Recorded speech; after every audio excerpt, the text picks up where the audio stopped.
Très bien, bonjour à tous, merci de m'accueillir aujourd'hui. Je vous prie d'abord de m'excuser si je parle un petit peu du nez aujourd'hui, j'ai une horrible crise d'allergie. J'espère que je serai clair néanmoins. Je m'appelle Franz Régul, je suis responsable de la sécurité des systèmes d'information pour le comité d'organisation de Paris 2024. Donc je suis responsable des questions de cybersécurité pour le comité. Et je vais vous parler un petit peu des enjeux de cybersécurité pour Paris 2024, ainsi que des éléments de stratégie qu'on met en place pour se protéger et pour protéger l'ensemble de notre écosystème. Et tout d'abord, je vais vous demander avec moi de faire un petit voyage dans le temps.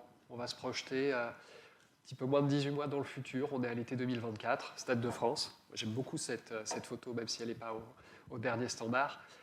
Ça va être une fête populaire formidable, ça va être un très grand spectacle, ça va sans doute être un marqueur dans l'histoire contemporaine de notre pays. Oui, enfin, en principe, parce que sinon, ce qui risque de se passer, c'est ça.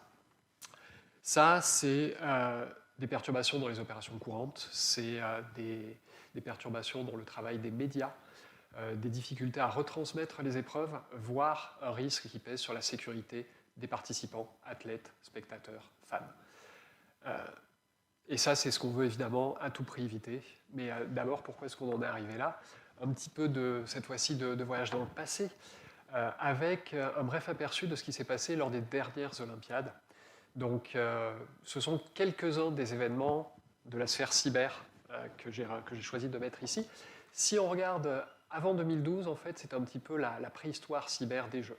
Pékin, Vancouver, on voit des attaques opportunistes, des tentatives d'usurpation, des billetteries en particulier, donc principalement motivées par le profit. En 2012, à Londres, on a une première alerte grave avec le NCSC, le Centre national de cybersécurité britannique, qui alerte les organisateurs quelques jours avant la cérémonie d'ouverture sur une potentielle attaque contre l'alimentation en énergie du stade olympique et qui les amène à se réorganiser en catastrophe pour assurer la continuité de leurs opérations.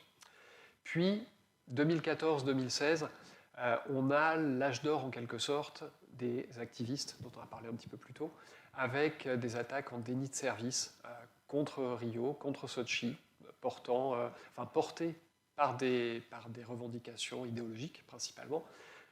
Des attaques là aussi assez sommaires, avec fort heureusement relativement peu d'impact sur les opérations. Ce qui nous amène à 2018 et Pyeongchang, qui en matière de cybersécurité dans l'environnement olympique est clairement un marqueur. À ce propos, je vous invite, si vous ne l'avez jamais lu, à prendre connaissance de l'article de Wired, dont j'ai mis la référence, qui résume très bien ce qui s'est passé, mais pour ceux qui ne connaissent pas, donc 2018, c'est l'année d'Olympic Destroyer. C'est une attaque ciblée qui explicitement contre le comité d'organisation et les familles olympiques. Et très concrètement, quelques heures avant la cérémonie d'ouverture, on a des écrans qui passent au noir, on a des portiques d'accès qui ne fonctionnent plus, avec des gens qui ne peuvent plus accéder au stade, on a des médias qui n'ont plus accès au Wi-Fi et qui ne peuvent donc plus travailler. Et on a nos homologues qui, à l'époque, ont passé des heures et des heures et des heures pendant toute la quinzaine pour établir progressivement toutes les opérations et toutes les fonctions nécessaires à la livraison des jeux. Et ça, évidemment, c'est le scénario noir qu'on veut absolument éviter et pour lequel le CIO s'est donné également les moyens de l'éviter à l'avenir. Et puis un mot sur Tokyo. Tokyo, je vais revenir un petit peu dessus plus tard, on en a relativement peu parlé dans la sphère cyber, de même que Pékin, à vrai dire, l'année passée. C'est pas parce qu'on peut avoir le sentiment qu'il y a eu une accalmie que c'est nécessairement représentatif. Il faut garder à l'esprit qu'on sort d'une période de pandémie avec des restrictions sanitaires qui ont également paradoxalement affecté la sphère cyber, parce que notamment il n'y avait pas de spectateurs à ces jeux. Donc pas de spectateurs, pas de billetterie, pas de visiteurs étrangers en Chine ou au Japon. Donc ça a clairement impacté le déroulement des jeux. Alors pourquoi le cyber est un tel problème dans l'environnement olympique? Il y a des facteurs qui sont... C'est curieux. Petit problème d'animation. Il y a des facteurs qui sont externes et puis il y a des facteurs qui sont propres. Les facteurs externes, ils ont déjà été un petit peu évoqués par mes prédécesseurs. D'abord, il y a la motivation financière. Un rappel, le budget du comité d'organisation de Paris 2024, c'est 4,4 milliards d'euros. C'est à peu près 1,3 milliard de billetterie. Alors évidemment, 1,3 milliard, ça aiguise les appétits. Le deuxième point externe, c'est évidemment les enjeux politiques et diplomatiques. Les Jeux Olympiques, c'est une formidable vitrine pour l'ensemble des acteurs, le pays hôte, évidemment, la ville hôte, les partenaires, mais également pour un certain nombre de nations. Donc, je ne vous fais pas un dessin, la guerre est aux portes de l'Europe à l'heure actuelle, et quelle que soit l'issue du conflit, quelle que soit la situation du conflit d'ici 2024, quelle que soit la décision prise par le CIO et l'organisateur concernant l'accueil des athlètes russes et biélorusses, il y aura des insatisfaits. Et ces insatisfaits sont parmi les meilleurs hackers du monde dans tous les cas de figure. On a maintenant des facteurs plutôt internes qui rendent la cybersécurité critique. Le premier, c'est la complexité de l'écosystème. On en a là aussi évoqué un petit peu un mot. Un exemple simple, si à l'été 2024, les trains cessent de circuler du fait d'une attaque cyber, ce sont les Jeux de Paris qui sont attaqués. Et pour le grand public et pour l'histoire, ça restera les Jeux qui auront été attaqués. Bien évidemment, ni le CIO, ni mon équipe, ni moi-même n'avons d'influence sur le travail que font les opérateurs de transport urbain. C'est leur responsabilité. Néanmoins, ils illustrent la complexité de cet écosystème. Le COJOP, il va travailler avec le CIO, il va travailler avec ses partenaires, avec ses fournisseurs, il va travailler avec les administrations et les services de l'État, il va travailler également avec les médias, avec les opérateurs d'infrastructures, avec les opérateurs de sites. Et ce n'est qu'un éventail. Chacun de ces opérateurs dispose de plusieurs systèmes d'information, de plusieurs assets numériques, et tous ces systèmes, c'est le travail de Sisyphe de la cybersécurité, tous ces systèmes doivent être protégés parce que nous, on doit colmater toutes les brèches, alors qu'en face, il leur suffit d'en trouver une seule pour pouvoir commettre leur délit. Puis dernier point, c'est pas une surprise du coup, le rôle de la technologie. On n'y pense pas nécessairement. Les Jeux Olympiques, c'est une compétition sportive, c'est également des cérémonies très spectaculaires. Alors, le ministre a dit ce qu'il pensait de celle sur la scène, mais c'est un spectacle qui n'a pas lieu sans technologie, et je vais vous expliquer pourquoi. Mais d'abord, je vais vous reparler un petit peu de ces facteurs externes. Aujourd'hui, dans notre stratégie, nous, on identifie 5 principaux types d'acteurs. On a évoqué déjà un petit peu les activistes, les cybermafias, les acteurs étatiques. J'ajoute les attaquants opportunistes. Les attaquants opportunistes, c'est le hacker d'Épinal. C'est celui avec un hoodie qui est tout seul dans son garage, qui a un petit peu de talent et beaucoup de temps à perdre. Pas très dangereux, mais il existe.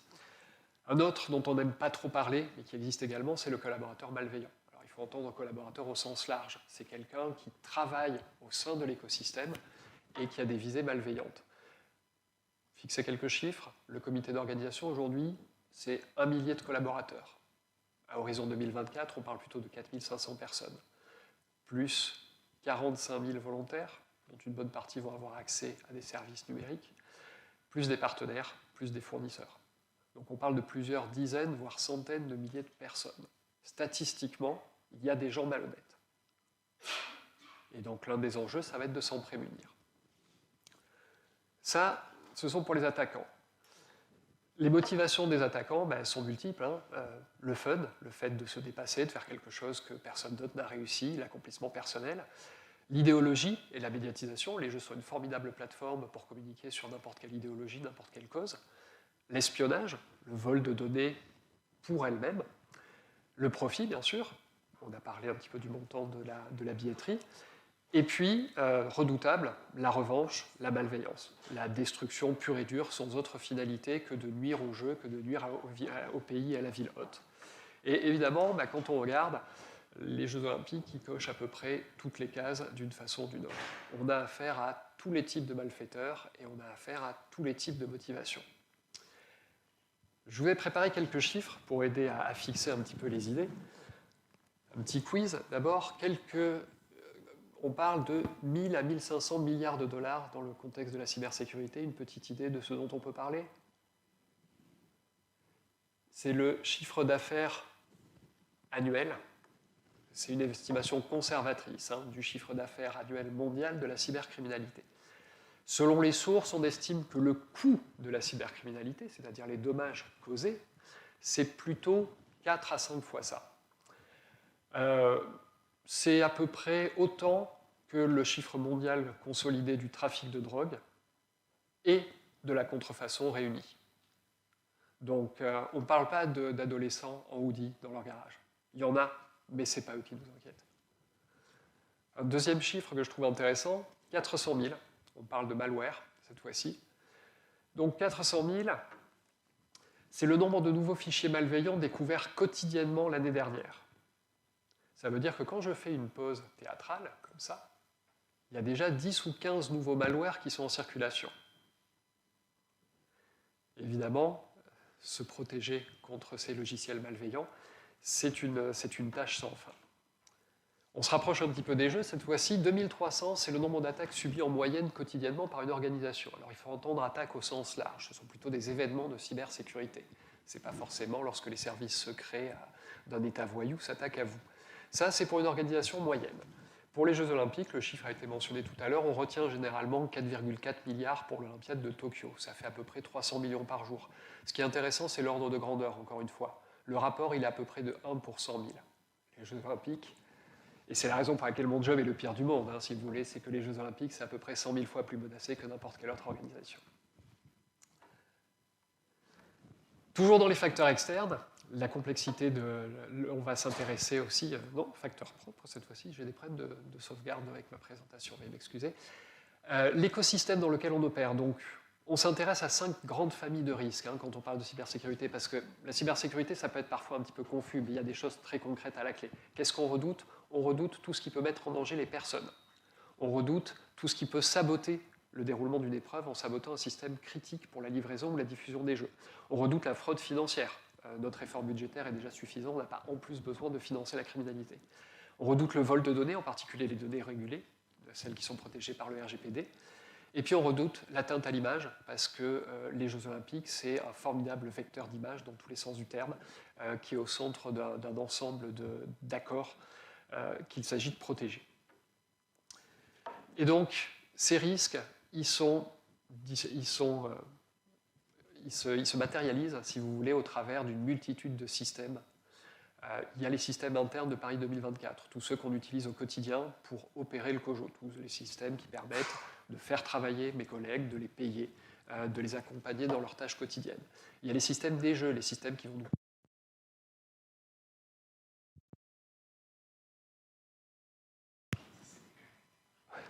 C'est mieux? Oui.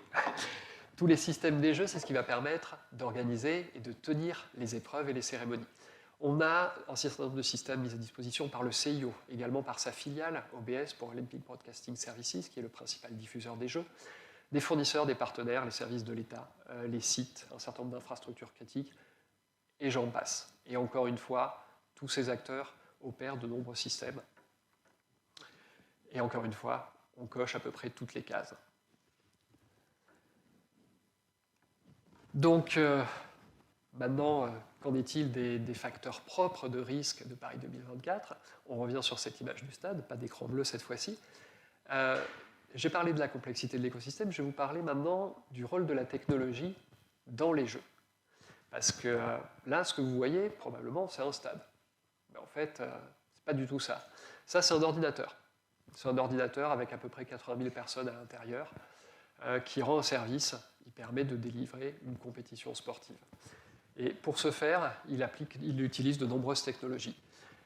Il fournit de la connectivité aux accrédités. Parmi les accrédités, on a les journalistes. Certains d'entre eux ont besoin de travailler en temps réel. Les photographes, par exemple, vendent dans les secondes qui suivent leurs meilleurs clichés aux agences de presse. Évidemment, pour eux, la connectivité, c'est une question de pouvoir travailler. On a des systèmes d'information utilisés par les commentateurs. Vous savez, toutes ces statistiques obscures, ces anecdotes dont les commentateurs sont fans et qui permettent de meubler un petit peu quand il n'y a pas de spectacle, elles leur sont fournies par des systèmes d'information. Et si ces systèmes tombent en panne, le commentaire risque d'être un petit peu plus ennuyeux. On a des systèmes d'affichage dans le stade, et ce qu'on appelle la sport presentation, c'est la mise en scène de la compétition. Système d'affichage, écran géant, tout ça, c'est piloté par de l'informatique et c'est donc exposé à un risque cyber. Du contrôle d'accès. Pour entrer sur un stade, il faut un billet ou il faut une accréditation. Donc que l'on soit athlète, que l'on soit officiel, arbitre, on doit pouvoir y accéder. Si un portique de contrôle d'accès il est bloqué, ouvert ou fermé, c'est un problème. Ce n'est pas le même dans les deux cas, mais c'est toujours un problème.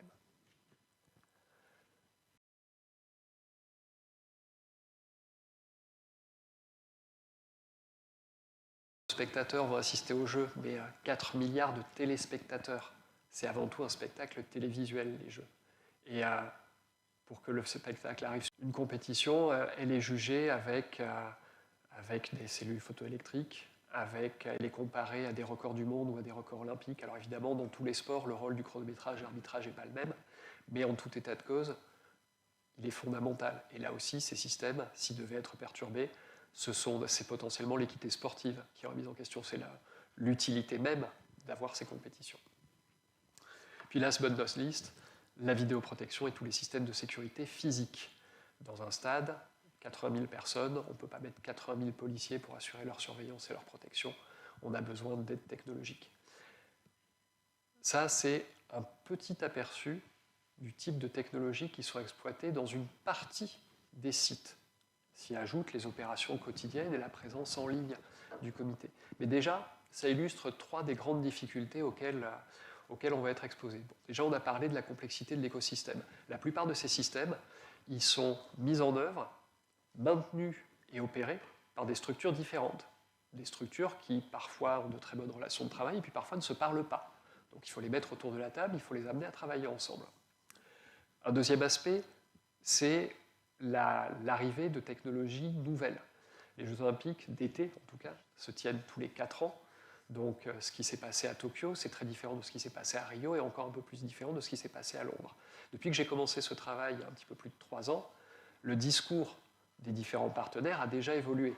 Quand on allait les voir en 2020, avant la pandémie, quand on leur demandait s'ils allaient mettre des objets connectés, c'était « non, non, monsieur, pas de ça chez nous ». Bon, c'est plus trop le cas. Et puis, troisième point d'attention, les problématiques qu'on pourrait qualifier de cyberphysique. Les problématiques à l'intersection de la cybersécurité et de la sécurité physique. Toutes les technologies qui sont mises à disposition des forces de sécurité et des forces de maintien de l'ordre. Communication, contrôle d'accès, vidéoprotection. Ça, ce sont des sujets assez nouveaux sur lesquels aujourd'hui il n'y a pas d'état de l'art. On fait partie des explorateurs et donc on est extrêmement attentif. Donc ça, c'est pour la situation. Comment nous, maintenant, on répond à ça, pour conclure cette intervention? Comment Paris 2024 se prépare en matière de cybersécurité? En fait, on s'inspire un petit peu de ce que font les athlètes qui se préparent en ce moment même, et bien souvent depuis plusieurs années, pour Paris en 2024. On a monté une stratégie de cybersécurité en plusieurs points pour atteindre une cible. Et cette cible, c'est la réussite des Jeux. C'est que vous n'entendiez plus jamais parler de moi après aujourd'hui. Le premier point, c'est que la cybersécurité, c'est un sport collectif. On a commencé à s'en saisir donc, il y a un petit peu plus de 3 ans. Aujourd'hui, c'est une douzaine de collaborateurs. J'en ai 3 autres qui sont en cours de recrutement. Il y en a à peu près 2 à 3 fois ça qui travaillent chez nous, qui travaillent pour nous, chez nos prestataires et partenaires. On s'est entouré de certains des meilleurs partenaires. Ce sont Atos et Cisco qui sont des partenaires officiels en matière de cybersécurité. On travaille également main dans la main avec les services de l'État et en particulier avec l'ANSSI. Et puis on travaille évidemment avec cet écosystème. On essaie de fédérer autour de nous et autour de l'ANSSI les opérateurs de sites, les grands opérateurs d'infrastructures, toutes les entreprises de bonne volonté, toutes les organisations de bonne volonté qui veulent améliorer leur cybersécurité en vue des Jeux. Le deuxième axe de travail, c'est la sensibilisation et la formation. Aujourd'hui, on estime que jusqu'à 90% des attaques cyber, elles exploitent une vulnérabilité humaine. Donc nous, pour se prémunir contre ça, on forme évidemment notre personnel, mais on forme également les volontaires et les opérateurs avec lesquels on va travailler. L'un des enjeux particuliers, puisqu'on est dans un temple du savoir, c'est que nous, on double nos effectifs tous les ans. C'est-à-dire qu'on a à peine fini de sensibiliser notre effectif à une problématique qu'il faut déjà onboarder de nouveaux collaborateurs. Le troisième axe, c'est qu'on fait, comme les industriels et les grandes administrations, on fait de la security by design, c'est-à-dire qu'on essaie d'accompagner tous les nouveaux projets, toutes les initiatives au sein du comité pour évaluer leur niveau de risque et pour proposer un accompagnement adapté. L'idée étant que plus tôt on intervient dans le processus créatif et moins la cybersécurité sera coûteuse et plus elle sera efficace. Et puis ensuite, on commence à rentrer dans les choses qui nous sont un petit peu particulières. Au cœur de notre dispositif de cybersécurité, il y a un Cyber Security Operations Center. On appelle ça un SOC, bien souvent dans le domaine de la cybersécurité. C'est une sorte de tour de contrôle. C'est une équipe qui, le moment venu, en 24/7, va surveiller en continu non seulement ce qui se passe sur nos systèmes d'information, mais également ce qui se passe sur l'Internet au sens large, pour essayer de détecter, de traiter et de remédier les attaques et les menaces dont on va inévitablement faire l'objet. Donc c'est quelque chose qui est assez classique en matière de cybersécurité, mais qui est beaucoup plus rare dans le domaine de l'événementiel sportif et dans les organisations de notre taille de manière générale. Et puis dernier point, c'est peut-être le seul avantage qu'on a dans cette course entre les malfaiteurs et nous, c'est que le temps, d'une certaine façon, joue pour nous. Quand je travaillais dans la banque, je savais qu'un jour on allait se faire attaquer. Je ne savais juste pas du tout quand ni comment. Là, d'une certaine façon, j'ai le privilège de savoir exactement quand je vais me faire attaquer. Ça ne veut pas dire que dans les 18 mois qui viennent, il ne va rien se passer. Mais ça veut dire que les gens qui veulent du mal aux Jeux Olympiques, ils vont forcément se manifester à l'approche de l'été 2024. Ça veut dire que nous, d'ici là, on peut monter en compétences et on peut s'entraîner, travailler et s'entraîner encore. Comme les athlètes. Et donc, l'objectif de mon équipe, c'est en ce moment même, et pour les 18 prochains mois, avec ses partenaires, avec son écosystème, de se préparer en coulisses pour les Jeux de Paris 2024. Voilà, je vous remercie de votre attention. Merci beaucoup. 20 minutes tout pile, c'est parfait. Est-ce qu'il y a des questions pour Franz à propos de la cybersécurité de Paris 2024?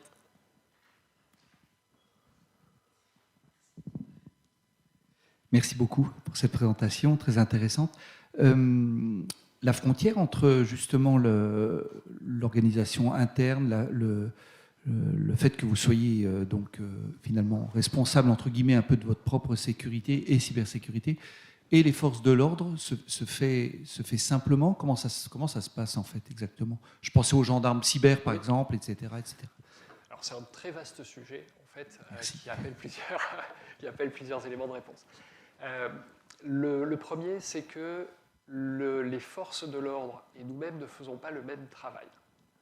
Il faut comprendre que la gendarmerie est très réputée en Europe pour son commandement cyber, mais elle a forcément un biais très important autour du fait d'arrêter et de traduire en justice les criminels. Nous, notre principal objectif, c'est d'opérer, c'est de livrer les jeux et les compétitions. Donc l'attribution des attaques, qui reste en tout état de cause un exercice périlleux, ne nous intéresse pas, parce que le temps qu'on attribue une attaque, de toute façon, les jeux ils seront terminés. Traduire en justice le criminel, c'est pareil. Nous, on opère pendant 2 fois 15 jours, le temps qu'on aille le chercher et qu'on le traduise en justice, ce ne sera pas du tout intéressant. Donc, on essaie de trouver des modes de fonctionnement pour néanmoins utiliser le savoir-faire qui est disponible dans les forces armées et en même temps partager, nous, les moyens qu'on peut être à disposition, en particulier en matière de renseignement. Mais on opère clairement sur des agendas parallèles. Maintenant, pour l'écosystème dans son ensemble, on s'appuie beaucoup sur l'ANSSI. Notre volonté et la ligne de partage des eaux aujourd'hui, ça a été de dire que Paris 2024 est responsable un petit peu de ses sous-traitants et contractants. C'est-à-dire que nous travaillons avec nos fournisseurs, nos partenaires, et nous sommes responsables, au sens accountable, de leur travail. L'ANSSI, elle, va travailler avec tout ce qui se passe autour, c'est-à-dire que c'est une extension de sa juridiction habituelle. Elle va travailler notamment avec les services de l'État et les administrations, mais également elle va nous servir de porte-parole auprès des grands opérateurs d'infrastructure, parce que ce n'est pas les petits Gaulois de Paris 2024 avec leur douzaine d'analystes de cybersécurité qui vont aller expliquer aux grands énergéticiens ou aux grands banquiers comment faire leur travail et comment faire de la cybersécurité. Très bien, merci. Est-ce qu'il y a d'autres questions dans la salle?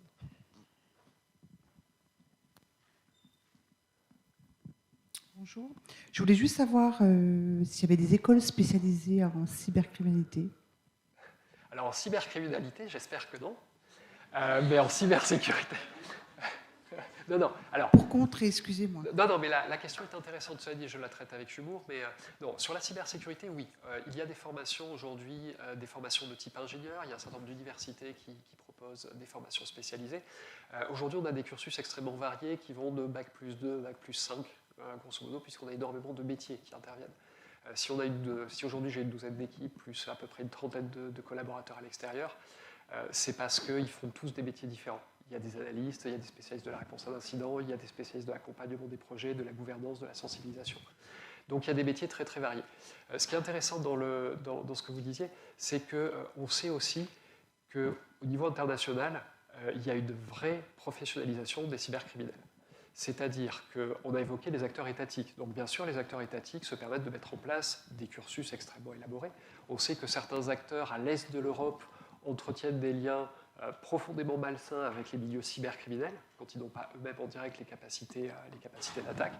Et on sait que le développement de la cybercriminalité, il est fortement corrélé avec la situation économique des pays.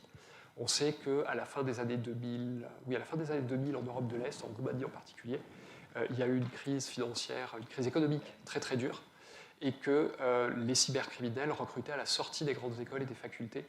Et à l'époque, moi je travaillais dans le secteur bancaire, et on avait des éléments d'attribution des attaques quand on voyait qu'en face de nous, les attaques, elles avaient lieu 8 heures par jour. Il suffisait de chercher sur quel fuseau horaire, 8 heures par jour, ça correspondait à 9h, 17h, pour avoir une idée assez précise de qui était en face. Je vous remercie pour votre présentation, c'était fort intéressant. J'ai une question à propos d'une cyberdéfense proactive où est-ce que vous avez anticipé des différents groupes identifiés, différents groupes APT qui pourraient probablement lancer des cyberattaques? Et aussi, est-ce que vous avez, toujours dans un esprit de cyberdéfense proactive, anticipé les impacts du fonds diffus criminologique qui fait en sorte que les équipes de cybersécurité sont épuisées à force de lutter contre la cybercriminalité de bas niveau et qu'elles sont donc épuisées pour affronter les vrais enjeux de cybercriminalité ou les cyberattaques de type APT?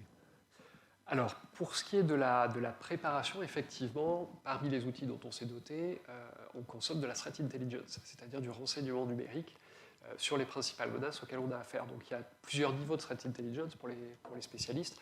Il y a des niveaux très stratégiques, comprendre quels sont, en fonction des enjeux géopolitiques, les influenceurs qui sont susceptibles de nous prendre pour cible. Et puis il y a des choses beaucoup plus tactiques qui peuvent être tout simplement que si vous avez un PC qui essaie de joindre dans cette URL, c'est qu'il est probablement infecté. Donc oui, on le fait. Maintenant, c'est à relativiser parce que, comme je le mentionnais, on s'attend à faire face à tout type d'attaquants. Donc de toute façon, on doit vraiment se concentrer sur les objectifs d'opération et identifier ce que sont les systèmes clés que nous, on doit protéger. Donc on contextualise grâce à la threat intelligence, on espère pouvoir l'utiliser pour ajuster le moment venu durant les opérations le plus finement possible notre réponse, mais ce n'est pas l'alpha et l'oméga de ce qu'on fait. Maintenant, pour ce qui est de l'usure des équipes, là encore, on en revient au contexte très particulier. On a une période d'opération qui est relativement courte, mais qui est très dense.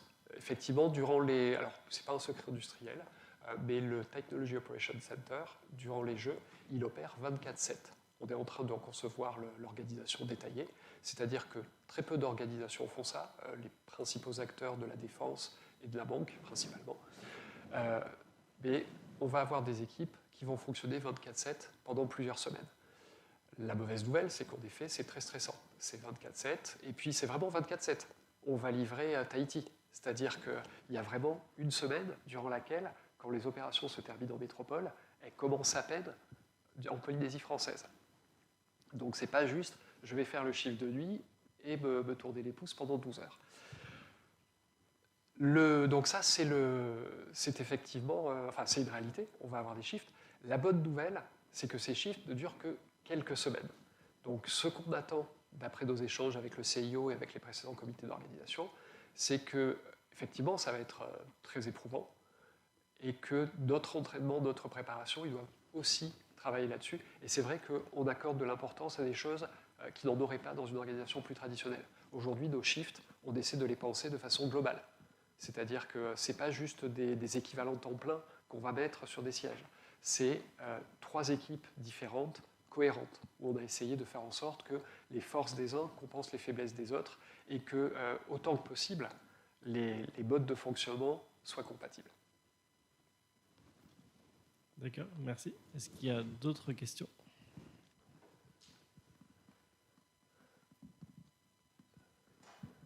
Encore moi, désolé. Est-ce que vous avez des juristes dans vos équipes? Parce que nous, on forme des juristes pour le cyber, plutôt orienté cyber, un peu gestion de crise et protection des données. Je ne suis pas en train de refiler des stagiaires ou autres, pas du tout, ne le voyez pas comme ça. Mais est-ce que je me posais la question de savoir si dans ce cadre de ce type d'organisation, vous aviez des juristes soit dans une équipe à part ou soit intégrés dans les différentes équipes? Alors, moi, je n'ai pas de juriste dans mon équipe, mais j'ai de très bonnes relations avec d'autres services juridiques parce que je suis à la tête d'une des équipes qui les sollicite le plus. On interagit beaucoup avec eux autour des notions de propriété intellectuelle et de réservation des noms de domaine, puisque l'une des menaces les plus courantes auxquelles on a à faire face, c'est le phishing, donc c'est les mails d'hameçonnage, qui s'appuient généralement sur des usurpations de notre propriété intellectuelle. Donc on travaille conjointement avec eux pour repérer, anticiper et réserver les noms de domaine qui pourraient tenter d'usurper la propriété intellectuelle de Paris 2024 ou du CIO. On travaille également avec eux lorsqu'il s'agit d'envoyer une injonction à un hébergeur chez qui un tel site a été hébergé, qui serait passé à travers les mailles du filet. Et puis enfin, on a quotidiennement autour de la protection des données, autour de la conformité réglementaire, autour d'un ensemble d'exigences réglementaires, des échanges avec eux. Et puis, bien sûr, on a également des contrats qui sont toujours très compliqués à gérer dans le domaine de la cybersécurité, puisque, contrairement à d'autres corps de métier, je parlais bien de partenaires dans le cas d'Atos et Cisco. Atos et Cisco, ils font partie de l'équipe.